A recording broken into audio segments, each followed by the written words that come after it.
Punch the sky, Spaceman Joe. Yeah. All right, we're just going to jump right into it because every time I do talk about crunchy soup, they shut down everything. I'm not going to talk about it more. Everyone, you're here for Werewolf Radar's Paranormal News. How y'all doing? I'm Roger, joined by Nate. Jordan is on to the airport for a secret role in an upcoming movie by Monstroco Cinema. I can't wait to see it. Just know that it's a stunning character piece. He's going to be the face and voice of Crunchy Soup. No, that's too much. Too much. Let's get back to the paranormal, not the film news. Not going to be either of those things. This week on Werewolf Radar's Paranormal News, there is a new stretch of road named America's Most Haunted Road. And that is a stretch of the I-4 highway. All right, where is I-4? This is from wesh.com, which Wesh is the call sign for NBC's news affiliate, their channel 2. It is Daytona Beach. So this is only in Florida. This is only in Florida. It's Tampa to Daytona. This feels like a cruise in USA stage. This was written by Michelle Meredith. Thank you for doing the reporting. We're going to give you an honorary Werewolf Radar field correspondent pin in the mail. You don't need to send us your address. We will just send it to Daytona and put care of where you. It needs to go. Yeah. So Daytona Beach, Florida. I-4 is known for its traffic jams, endless construction, and crashes. But is it haunted? Well, the legend has it that at least one stretch is by the St. Johns River Bridge, which connects Seminole and Volusia County. And the spooky history has been dated back to the late 1800s. So for a good, 130, 150 years, this stretch has been haunted. Sure. A story goes that a group of immigrants who were Swiss and German settled on the land near the bridge. That colony was plagued with tragedy, however, including yellow fever, and there was a cemetery to honor their loved ones. Which, how that was written, makes it seem like the cemetery was part of the tragedy plaguing the land. Well, I was going to ask, what else do you do with a cemetery? Like, why would you have a cemetery if not for that specific purpose? To mock the dead? Put them all together and mock them? All right.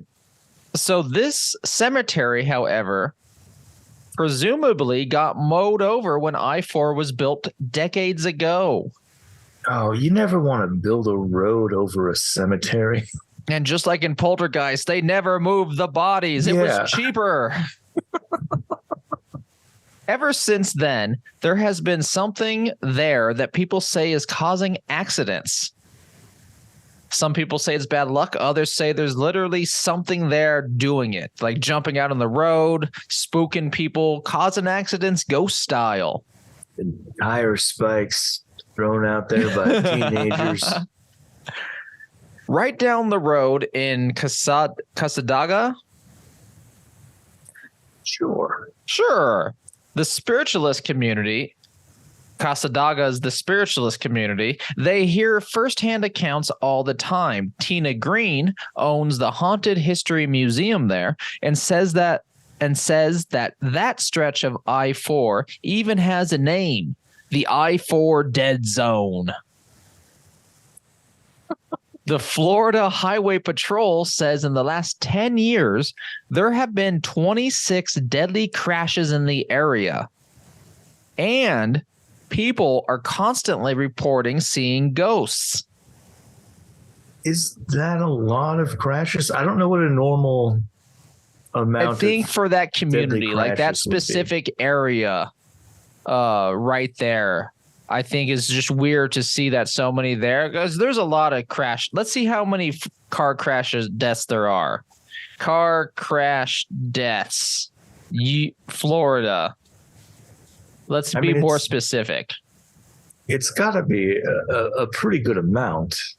It's pretty good. In 2021, it was 3,434, but that's stretched out over a pretty large state.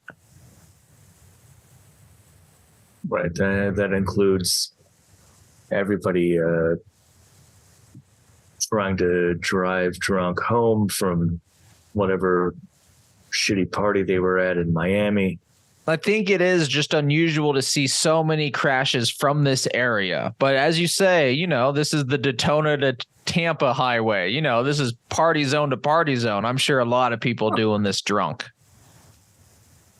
Actually, I think that about all of Florida. Is Florida just a party zone? Should we go to Florida? I think it is a party zone. I don't know if we should go there. I mean, I've been there. It's fine. So a quote from Tina Green, the person who owns the Haunted Highway Museum, says that people are going down I-4, crossing the big bridge from Volusia to Seminole County, and they see apparitions of a woman walking down the side of the road. Usually she's in a white gown, and they pull over to pick her up, and then she's gone. Hey, babe. Do you need a ride? It's just me and Gary in here. And then she's gone. Tons of room. Having a road soda. And then where am I again? It also crashed and reloaded the page. Spiritualist Jerry Moore said of the highway, go through that extra effort to make that contact, find out the source of their pain, and help them find a way past it. That is my favorite quote from this. It is just out of context and nowhere. They asked a medium about this highway, and she said, go to there. Find the source of the pain and help them past it.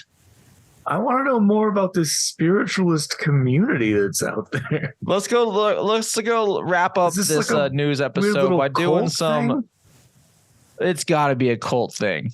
But that's overall the news. Let's now go learn about this psychic community or spiritualist community. Where was it? There we go. Casa Daga. The spiritualist community. Control C. Control V. Ooh. And I'm now at their website, casadaga.org. I'm now sharing it. You should all subscribe to our YouTube to watch what I'm sharing. The Southern Casa Daga Spiritualist Camp. Welcome to the official website. Their website skills are less than great. Yeah, I mean, this is Squarespace, everyone. This is an unofficial ad for Squarespace, who can help you build a decent cult website. Let's go see what there is to do. Things to do. Church service. Classes and workshops. Cats. Catsadaga. Oh, Catsadaga 2023. A lot of cat stuff, it seems. Anyway, that's been the news. Before we just start going off into crazy stuff on the internet, I-4 has been declared one of America's most haunted roads. Check it out. Paranormal fans, perhaps try to pick up the lady in white. Hey, maybe you'll be the one. If you're in Florida and you're around that area, go check it out. Get back to us. We would love to hear a first-hand account. Florida man, I know you're our Florida listener. Check it out. And I think that's it, truly. If you like what we do, of course, check us out on social media. Twitch, we're on there. Our Patreon's best way to give us a financial donation to really support the show, patreon.com/Werewolf Radar. If you can't give a financial donation, just give us a 5-star review. That's truly the best way to help us grow right now. If you haven't already, give us a 5-star review wherever you can. It really helps the algorithm into knowing that this is something enjoyable, and we'll share it with other people to help us grow into the real podcasters we know we can be. You know we can be. Dark Council, thank you as always. Cheesebot. And now on the count of 3, our super duper secret sign off line by one Dylan Gutierrez, Dark Council member extraordinaire.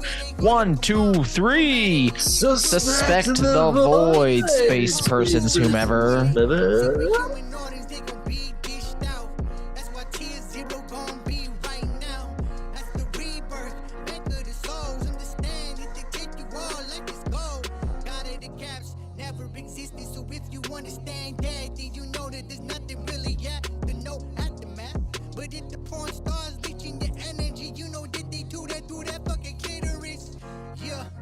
Conspiracies are true, imagine that.